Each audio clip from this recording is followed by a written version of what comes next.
नमस्कार दोस्तों, आप लोग को स्वागत है हमारे चैनल पे। तो आज की इस वीडियो में बात करेंगे आप लोग को बिहार बोर्ड क्लास 10th के बोर्ड एग्जामिनेशन से रिलेटेड आप लोग को साइंस के सब्जेक्ट आप लोग यहाँ पे जो चैप्टर है ऊर्जा के स्रोत यानी फिजिक्स का जो चैप्टर 5 है उससे रिलेटेड जितने भी ऑब्जेक्टिव हो सकते हैं आज की इस वीडियो में बात करने वाले हैं।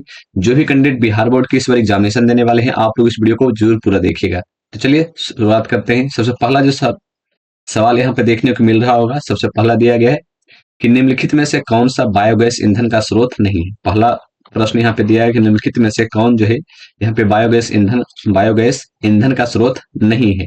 बायोगैस ईंधन का स्रोत नहीं है। पहला ऑप्शन दिया है लकड़ी, दूसरा ऑप्शन दिया है गोबर गैस, तीसरा ऑप्शन दिया है नाभिकीय ऊर्जा, तीसरा ऑप्शन दिया गया कोयला। तो यहाँ पर बायोगैस के बारे में बात किया गया कि बायोगैस ईंधन नहीं है। इसका सही उत्तर हो जाएगा ऑप्शन नंबर सी, नाभिकीय ऊर्जा। नाभिकीय ऊर्जा जो है यहाँ पर नाभिकीय ऊर्जा जो है बायोगैस ईंधन नहीं है। ठीक है, अगले प्रश्न की बात की तो अगला प्रश्न दिया गया है।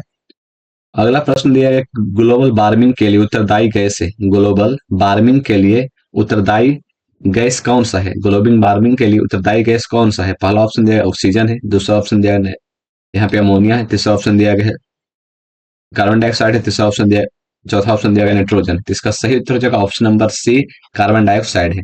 ग्लोबल वार्मिंग के लिए उत्तरदायी गैस जो है कार्बन डाइऑक्साइड है। ऑप्शन नंबर सी इसका सही उत्तर हो जाएगा। ऑप्शन नंबर सी इसका सही उत्तर हो जाएगा। अगले प्रश्न की बात करें, अगला प्रश्न दिया गया है 3 नंबर में। सूर्य तथा अन्य तारों की विशाल ऊर्जा के स्रोत है। सूर्य तथा अन्य तारों की जो विशाल ऊर्जा है जो ऊर्जा है उसका स्रोत क्या है? पहला ऑप्शन दिया गया है नाभिकीय संलयन, दूसरा ऑप्शन दिया है नाभिकीय विखंडन, तीसरा ऑप्शन दिया है दोनों, या फिर यहाँ पे इनमें से कोई नहीं। तो इसका सही उत्तर क्या हो जाएगा? इसका सही उत्तर हो जाएगा ऑप्शन नंबर ए, इसका सही उत्तर हो जाएगा। आपने देखा होगा कि जो सन होता है यानी सूर्य जो होता है वो उसमें क्या होता है हाइड्रोजन हाइड्रोजन प्रेजेंट है, बहुत सारे, बहुत लाखों करोड़ों में। ठीक है, तो यहाँ पर जो हाइड्रोजन हाइड्रोजन है ये रिएक्शन करके हीलियम का निर्माण करता है। ठीक है, हीलियम का जब निर्माण करता है तो बहुत सारा हीट निकलता है और उसी कारण से आप लोगों ने देखा होगा कि वो रिएक्शन लगातार होते रहता है और आप लोगों ने देखा होगा कि जो सूर्य है वो पूरा लाल दिखते रहता है। तो उसका जो ऊर्जा है वहां पे नहीं रहता है, वो बाहर चला जाता है, रिएक्शन के बाद यहाँ पे बाहर चला जाता है। उसी ऊर्जा को जो भी यहाँ पे सूर्य है, साथ में जो अलग तारा है जैसे कि पृथ्वी हो गया, मंगल हो गया, इस प्रकार से जितने भी ग्रह हैं सभी उसी से ऊर्जा लेते हैं। ठीक है, तो इसका सही उत्तर हो जाएगा ऑप्शन नंबर ए, इसका सही उत्तर हो जाएगा। अगले प्रश्न में दिया गया है, नाभिकीय विखंडन को नियंत्रित करने में प्रयुक्त होता है। नाभिकीय जो विखंडन है उसको नियंत्रित करने में प्रयुक्त क्या होता है? नाभिकीय विखंडन को नियंत्रित कैसे किया जा सकता है ये आप लोग पूछा गया। पहला दिया है लोहे का छड़ डालकर, स्टील का छड़ डालकर, कैडमियम का छड़ डालकर और एल्यूमिनियम का छड़ डालकर। तो इसका सही उत्तर हो जाएगा ऑप्शन नंबर सी, कैडमियम का छड़ डालकर यहाँ पर जो है इसको नियंत्रित किया जाता है। जब आप लोगों ने देखा होगा कि जहां से इलेक्ट्रिसिटी बनता है वहां पर यूरेनियम से जहां पे जो इलेक्ट्रिसिटी बनता है वहां पर जब रिएक्शन जो आप लोगों ने देखा होगा कि बना रहता है उसके अंदर रिएक्शन के लिए, उसमें क्या किया जाता है कि जब रिएक्शन होने लगता है तो यहाँ पे जो न्यूट्रॉन है कौन, एक तीन तीन प्रोडक्ट होता है, एक इलेक्ट्रॉन होता है, एक प्रोटॉन होता है, एक न्यूट्रॉन होता है। जो न्यूट्रॉन है वो तीन तीन अलग अलग भागों में आप लोग को बट कर आता है। तो इसको नियंत्रित करने के लिए, ठीक है, इसको नियंत्रित करने के लिए कैडमियम का छड़ डाला जाता है जिससे कि दो को निष्क्रिय कर दिया जाता है और एक रहता है, फिर इधर से बनता है, फिर इसको दो को निष्क्रिय करता है, फिर एक बनता है, इन दोनों में रिएक्शन होता है, फिर यहाँ से हीट पैदा होता है, फिर इलेक्ट्रिसिटी इस प्रकार से निर्माण होता है। ठीक है, अगला प्रश्न की बात कर लेते हैं। अगला प्रश्न दिया गया है कि किसी नाभिकीय विखंडन में मुक्त ऊर्जा होता है। किसी भी नाभिकीय विखंडन में मुक्त ऊर्जा होता है। पहला ऑप्शन दिया है 1 MeV का, 10 EV का, या फिर 200 MEV का, या फिर यहाँ पर 10 keV। तो इसका सही उत्तर हो जाएगा ऑप्शन नंबर सी, 200 MEV का जो है विखंडन इसमें नाभिकीय विखंडन में ऊर्जा जो है उत्पन्न होता है। ठीक है, जो नाभिकीय विखंडन है उसमें बहुत ज्यादा जो है ऊर्जा उत्पन्न होता है। अगले प्रश्न की बात कर लेते हैं। अगला प्रश्न दिया गया ऊर्जा का सबसे अधिक प्रत्यक्ष एवं विशाल स्रोत क्या है? ऊर्जा का सबसे अधिक प्रत्यक्ष एवं विशाल स्रोत क्या है? पहला ऑप्शन दिया गया कोयला है, दूसरा ऑप्शन दिया गया बिजली है, तीसरा ऑप्शन दिया गया सूर्य है, या फिर परमाणु बम है। इसका सही उत्तर हो जाएगा कि ऊर्जा का सबसे अधिक प्रत्यक्ष एवं विशाल स्रोत क्या है? तो सूर्य है। ऊर्जा का सबसे विशाल स्रोत क्या है? सूर्य है। अगला प्रश्न में दिया गया बॉक्स नुमा सौर कुकर में 3-4 घंटे में अंदर का तापमान हो जाता है। अंदर का तापमान कितना हो जाता है?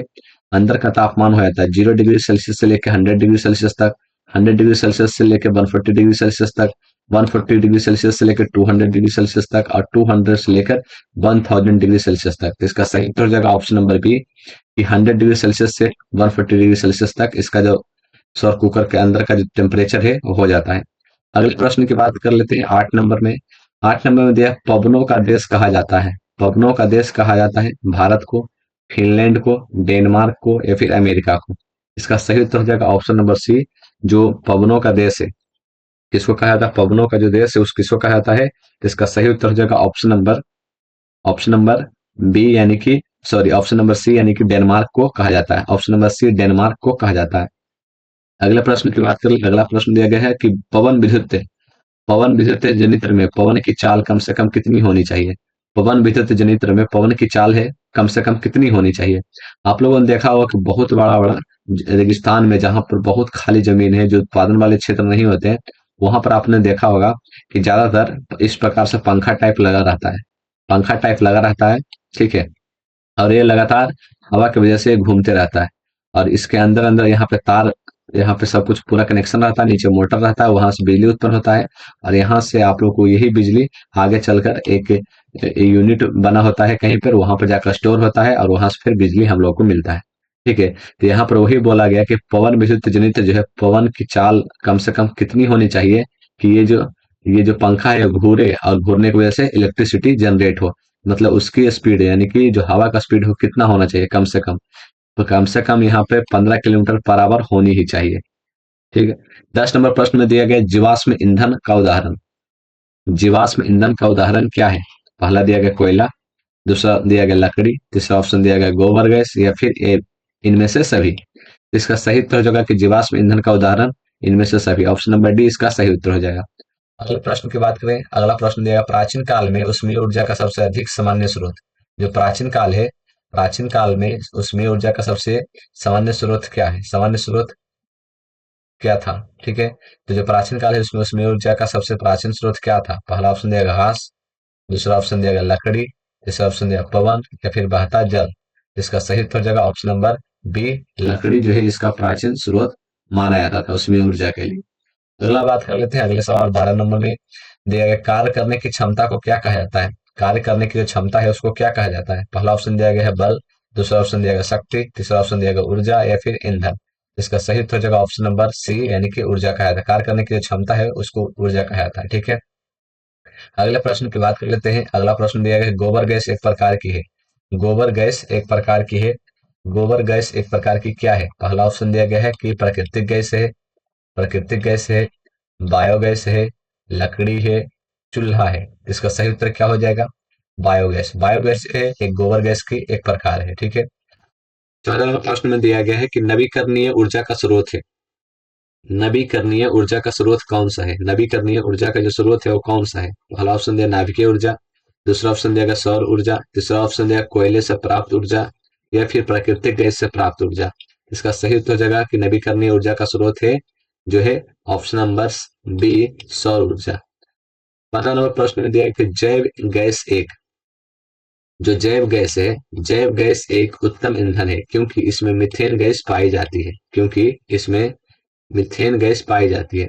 जो जो जैव गैस होते हैं, ठीक है, उसमें उत्पन्न होता है क्या होता है? यहाँ पे मीथेन गैस पाया जाता है, उत्तम ईंधन है यहाँ पर बोला गया है। ठीक है। तो यहाँ पर जो बोला गया है कि कितना होता है, 50%, 60%, 70% या फिर 75%। तो इसका सही उत्तर हो जाएगा ऑप्शन नंबर डी, 75%। अगला सवाल है 16 नंबर में। 16 नंबर प्रश्न दिया गया है कि अनवीकरणीय ऊर्जा का स्रोत कौन है? अनवीकरणीय ऊर्जा का स्रोत कौन है? पहला ऑप्शन दिया गया है जीवाश्म ईंधन, दूसरा ऑप्शन दिया गया है सौर ऊर्जा, तीसरा ऑप्शन दिया गया है पवन ऊर्जा, तीसरा ऑप्शन दिया गया विद्युत ऊर्जा। तो इसका सही उत्तर हो जाएगा ऑप्शन नंबर इसका सही उत्तर हो जाएगा ऑप्शन नंबर जो है ए। इसका सही उत्तर हो जाएगा जीवाश्म ईंधन जो है, जीवाश्म ईंधन जो है इसका अनवीकरणीय स्रोत है, अनवीकरणीय स्रोत है। जो जीवाश्म में से ऊर्जा उत्पन्न होता है ये जो है अनवीकरणीय स्रोत है। ठीक है।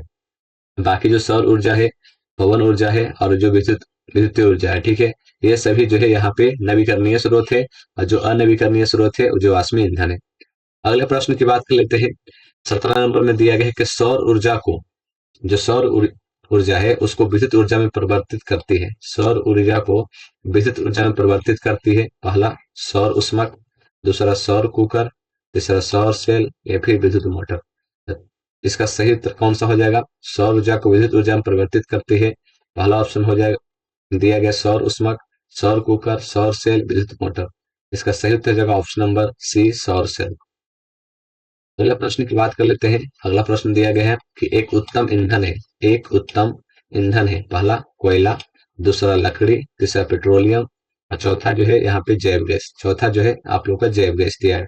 इसका सही उत्तर हो जाएगा उत्तम ईंधन है। उत्तम ईंधन कौन सा है? तो इसका सही उत्तर हो जाएगा ऑप्शन नंबर डी, जैव गैस। अगले प्रश्न की बात कर लेते हैं। अगला प्रश्न दिया गया है कि नरौरा, नरौरा जो नाभिकीय विद्युत संयंत्र है किस राज्य में स्थित है? नरौरा नाभिकीय नाभिकीय विद्युत संयंत्र किस राज्य में स्थित है? पहला ऑप्शन दिया गया राजस्थान, दूसरा ऑप्शन दिया महाराष्ट्र, तीसरा ऑप्शन दिया गया उत्तर प्रदेश, चौथा ऑप्शन दिया गया गुजरात। इसका सही उत्तर हो जाएगा ऑप्शन नंबर सी, यानी कि उत्तर प्रदेश में नरौरा नाभिकीय संयंत्र जो है उत्तर प्रदेश में स्थित है। अगले प्रश्न की बात कर लेते हैं। अगला प्रश्न दिया गया है कि जीवाश्मी ईंधन ऊर्जा के है, जीवाश्मी ईंधन जो है ऊर्जा के नवीकरणीय स्रोत है, अनवीकरणीय स्रोत है, वैकल्पिक स्रोत है या फिर इनमें से कोई नहीं। तो इसका सही उत्तर हो जाएगा 20 नंबर का सही उत्तर हो जाएगा ऑप्शन नंबर बी, यानी कि अनवीकरणीय स्रोत है। अगला प्रश्न दिया गया है कि सरदार सरोवर बांध किस नदी पर बना है? सरदार सरोवर बांध जो है किस नदी पर बना है? पहला ऑप्शन दिया गंगा नदी, दूसरा ऑप्शन दिया सतलज नदी, तीसरा ऑप्शन दिया नर्मदा नदी और चौथा ऑप्शन दिया गया तापी नदी। इसका सही उत्तर हो जाएगा ऑप्शन नंबर सी, नर्मदा नदी। अगला प्रश्न दिया गया है 22 नंबर में कि टिहरी बांध किस नदी पर बना है? टिहरी बांध जो है किस नदी पर बना है? पहला ऑप्शन दिया गंगा नदी पे, दूसरा ऑप्शन दिया सतलज नदी पे, तीसरा ऑप्शन दिया यमुना नदी पे, चौथा ऑप्शन दिया नर्मदा नदी पे। इसका सही उत्तर हो जाएगा ऑप्शन नंबर ए, गंगा नदी पे। इसका सही उत्तर हो जाएगा ऑप्शन नंबर ए, गंगा नदी पे। जो टिहरी बांध बना हुआ है वो गंगा नदी पे बना हुआ है। अगला प्रश्न दिया है कि भारत का पवन ऊर्जा द्वारा विद्युत उत्पादन करने वाले देशों में कौन सा स्थान प्राप्त है? तो भारत जो है पवन ऊर्जा उत्पन्न करने में कौन सा स्थान प्राप्त है? दूसरा, तीसरा, चौथा या फिर पांचवा? तो इसका सही उत्तर हो जाएगा ऑप्शन नंबर डी, पांचवा। अगला प्रश्न दिया है कि सौर सेल बनाने के लिए किसका उपयोग किया जाता है? सौर सेल बनाने के लिए किसका उपयोग किया जाता है? लोहा का, चांदी का, तांबा का या फिर सिलिकॉन का?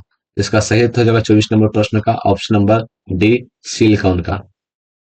अगला प्रश्न दिया गया है कि बांध के द्वारा स्थापित टरबाइन ज्वारीय ऊर्जा को किस किस रूप में रूपांतरित करती है?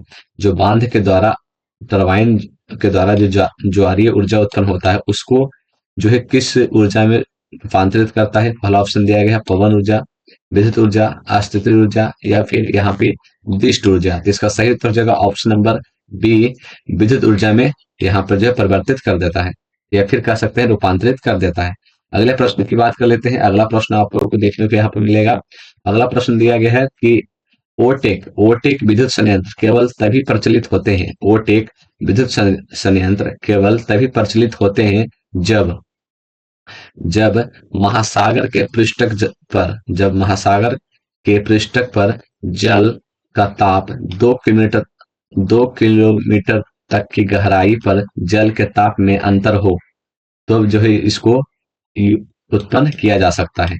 पहला ऑप्शन दिया 10 डिग्री का, 15 डिग्री सेल्सियस का, 20 डिग्री सेल्सियस का या फिर 25 डिग्री सेल्सियस का। तो 20 डिग्री सेल्सियस का अंतर होने पर यहाँ पे 2 किलोमीटर नीचे गहराई तक जाने पर जो यहाँ पे उसका ताप और गहराई के जल के ताप में अंतर जो होता है वो 20 डिग्री का अंतर होता है, तब जाकर ये ओटेक विद्युत संयंत्र यहाँ पे काम करता है। अगले प्रश्न की बात करें। अगला प्रश्न दिया गया 27 नंबर में कि हाइड्रोजन बम किस अभिक्रिया पर आधारित है? हाइड्रोजन बम जो है वो किस अभिक्रिया पे आधारित है? पहला ऑप्शन दिया गया है नाभिकीय विखंडन पे, दूसरा ऑप्शन दिया गया है नाभिकीय संलयन पे, तीसरा ऑप्शन दिया गया है दोनों या फिर इनमें से कोई नहीं। जिसका सही उत्तर हो जाएगा ऑप्शन नंबर बी इसका सही उत्तर हो जाएगा नाभिकीय संलयन पे। तो इसमें क्या होता है हाइड्रोजन बम में कि हाइड्रोजन और हाइड्रोजन ये दोनों मिलकर क्या होता है हीलियम में परिवर्तित होता है। और हीलियम क्या यहाँ पे जो है बहुत सारा ऊर्जा उत्पन्न करता है, बहुत मात्रा में ऊर्जा उत्पन्न करता है। तो जो हाइड्रोजन बम है इसलिए सबसे ज्यादा खतरनाक हो जाता है। उसके बाद फिर यहाँ पे न्यूट्रॉनों के जो न्यूट्रॉन होता है, जो न्यूट्रॉन होते हैं वो यहाँ पे निकलते हैं, जिसकी वजह से बहुत ज्यादा खतरनाक होते हैं हाइड्रोजन बम। तो इसका सही उत्तर हो जाएगा ऑप्शन नंबर बी, नाभिकीय संलयन। अगले प्रश्न की बात कर लेते हैं। अगला प्रश्न दिया गया, तारापुर नाभिकीय विद्युत संयंत्र किस राज्य में स्थित है? तारापुर नाभिकीय विद्युत संयंत्र किस राज्य में स्थित है? पहला ऑप्शन दिया गया महाराष्ट्र में, दूसरा ऑप्शन दिया गया राजस्थान में, तीसरा ऑप्शन दिया गया तमिलनाडु में, चौथा ऑप्शन दिया गया गुजरात में। जो तारापुर है वो महाराष्ट्र में स्थित है। अगला प्रश्न दिया गया 29 नंबर में कि राणा प्रताप सागर नाभिकीय विद्युत संयंत्र किस राज्य में स्थित है? राणा राणा प्रताप सागर नाभिकीय विद्युत संयंत्र किस राज्य में स्थित है? पहला ऑप्शन दिया है गुजरात में, दूसरा तमिलनाडु में, महाराष्ट्र में या फिर राजस्थान में। इसका सही उत्तर हो जाएगा ऑप्शन नंबर डी, राजस्थान में। अगला प्रश्न दिया गया है कि 30 नंबर प्रश्न में दिया गया है कलपक्कम नाभिकीय विद्युत संयंत्र किस राज्य में स्थित है? कलपक्कम नाभिकीय विद्युत संयंत्र किस राज्य में स्थित है? उत्तर प्रदेश में, तमिलनाडु में, कर्नाटका में या फिर गुजरात में। तो इसका सही उत्तर हो जाएगा ऑप्शन नंबर बी, तमिलनाडु में। उसके बाद फिर अगला प्रश्न दिया गया काकरापार जो नाभिकीय संयंत्र है किस राज्य में स्थित है? काकरापार नाभिकीय संयंत्र किस राज्य में स्थित है? इसका पहला ऑप्शन दिया गया तमिलनाडु में, दूसरा ऑप्शन दिया गया उत्तर प्रदेश में, तीसरा ऑप्शन दिया गुजरात में या फिर कर्नाटका में। तो इसका सही उत्तर हो जाएगा ऑप्शन नंबर सी, गुजरात में।